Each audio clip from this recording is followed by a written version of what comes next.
En tant qu'art-thérapeute, j'accueille dans mon cabinet régulièrement des personnes qualifiées de haut potentiel intellectuel et leur procure un accompagnement sur mesure pour leur proposer l'éventail le plus large possible d'actions tournées vers le calme et la paix intérieure. Car ces personnes au QI supérieur à 130, ce qui représente environ 2% de la population, possèdent d'immenses capacités intellectuelles, mais peuvent parfois aussi montrer d'immenses fragilités émotionnelles. Et l'art-thérapie dispose de techniques variées susceptibles d'aider ces personnes super intelligentes en passant par le corps. C'est un lieu qu'elles visitent peu, à moins d'y être obligées, faute de disponibilité intellectuelle et émotionnelle. Elles trouvent alors l'ancrage nécessaire pour un meilleur vécu de leurs émotions.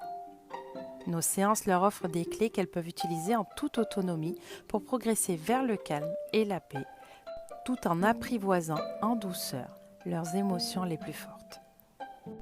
Et quand l'IE, l'intelligence émotionnelle, est bien développée, elle active les capacités physiques, psychiques et physiologiques.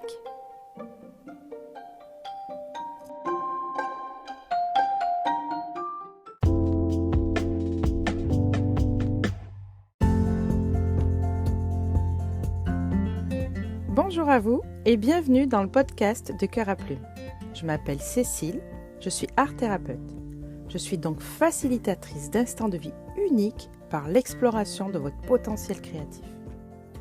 Ma mission est donc de vous guider dans votre monde intérieur, grâce à l'art plastique, la musique, l'écriture, le théâtre, la danse, sans qu'aucun talent ne soit nécessaire, sans jugement et en toute bienveillance, afin de vider ce qui vous encombre, de reprendre contact avec l'instant présent et votre créativité, de favoriser de nouvelles perceptions et de développer une réflexion plus large pour vivre plus en conscience, avec plus d'amour et d'harmonie. Et si cet épisode vous plaît et qu'il vous semble pouvoir être utile à d'autres personnes, n'hésitez pas à le partager. Je vous invite aussi à le commenter et à vous abonner.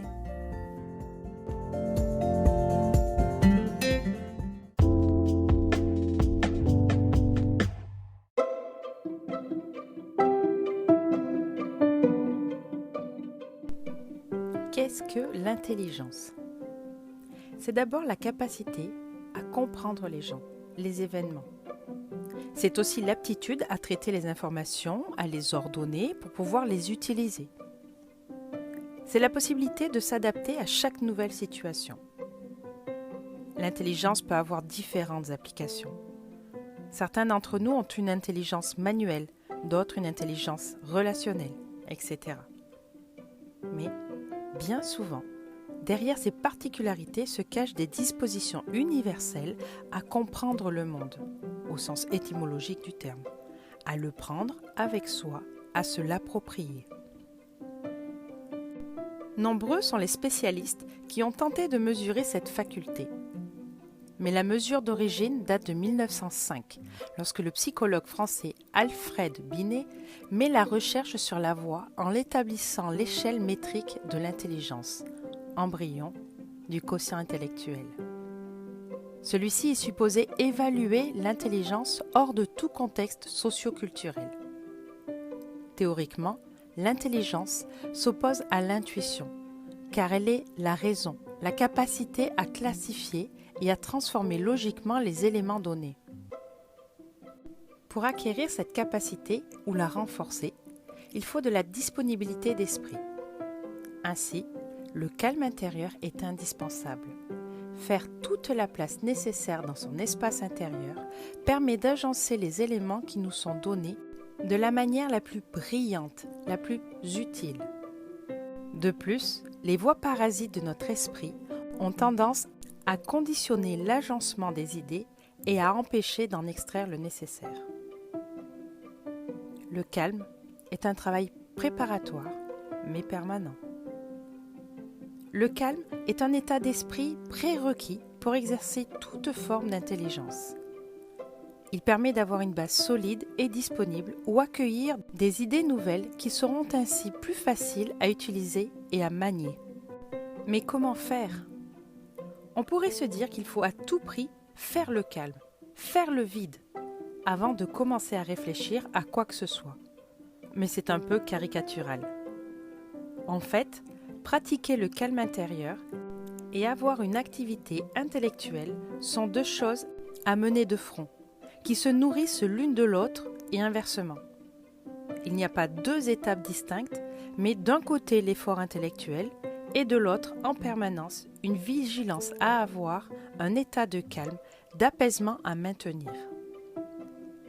Le calme intérieur peut passer par la psychanalyse afin de se connaître et d'identifier ses névroses, pour ne plus les laisser empiéter sur le maniement de nos idées. Cela peut aussi passer par la méditation, ou encore par une hygiène de vie irréprochable ou des tâches manuelles permettant la concentration sur une seule chose à la fois. Dans tous les cas, il semble important d'avoir, à côté de l'effort intellectuel, une gymnastique, une sorte d'entretien de l'espace intérieur. Notre esprit s'entretient comme un outil. Bien sûr, on connaît des grands hommes dévorés par des tourments, névroses, conflits familiaux ou relationnels en tout genre, qui ont fait preuve malgré tout d'une intelligence supérieure. Mais au prix de quelle souffrance? Que penser de l'intelligence émotionnelle? L'intelligence émotionnelle est un concept récent, apparu dans les années 1990, dans un ouvrage du même nom de l'américain David Goldman.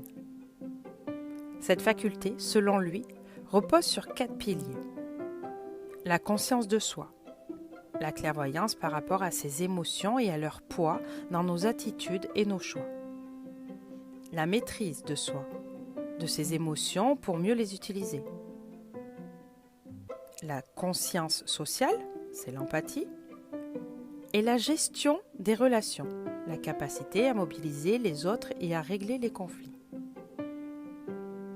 C'est une vraie qualité qui s'apparente à l'intuition, car elle décode des messages tacites, nous fait croiser les informations de manière inconsciente. C'est la forme d'intelligence qui nécessite le plus de calme intérieur, de disponibilité, pour être capable de discerner chez soi et chez les autres les émotions et savoir les utiliser à bon escient. Il faut être capable de sortir de soi-même, c'est-à-dire de faire abstraction de ses émotions pour les considérer et les identifier. Cette faculté peut être d'une grande aide, en particulier dans les groupes habituels dont nous faisons partie, amis, famille, bureaux.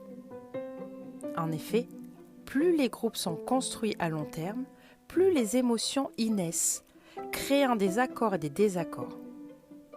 Être capable, un instant, de faire le calme en soi pour faire acte d'analyse peut être une grande aide pour l'ensemble du groupe. C'est ce que l'on appelle le management et qui s'applique au-delà du groupe professionnel.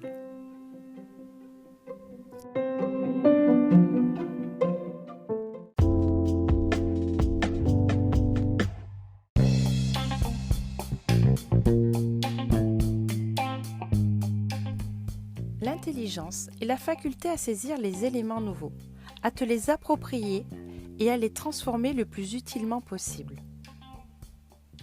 Pour pouvoir faire ce que tu veux de tes idées, il est indispensable d'avoir un espace intérieur pleinement disponible. Ainsi, l'agencement de tes idées n'est ni influencé ni empêché par tes propres projections. Faire le calme est nécessaire pour que l'intelligence puisse s'exercer correctement. Mais ce n'est pas seulement un prérequis, c'est aussi une nécessité quotidienne, comme un entretien de ton espace intérieur, de l'outil de travail. Bien sûr, ce n'est pas indispensable, mais cela permet de te mettre dans les meilleures dispositions possibles, sans souffrance. L'intelligence émotionnelle est une capacité à identifier et à utiliser tes émotions et celles des autres. C'est aussi les comprendre, notamment pour ce qui concerne les autres, par l'empathie, et pour toi-même par la clairvoyance. L'intelligence émotionnelle nécessite de pouvoir faire le vide en toi pour identifier ce que tu ressens et les émotions d'autrui sans préjugés. Et comme toujours, si tu le souhaites, si tu en as besoin, si tu ne sais pas par où commencer, je suis là pour t'accompagner à faire le premier petit pas pour apaiser ton âme à l'intérieur de toi.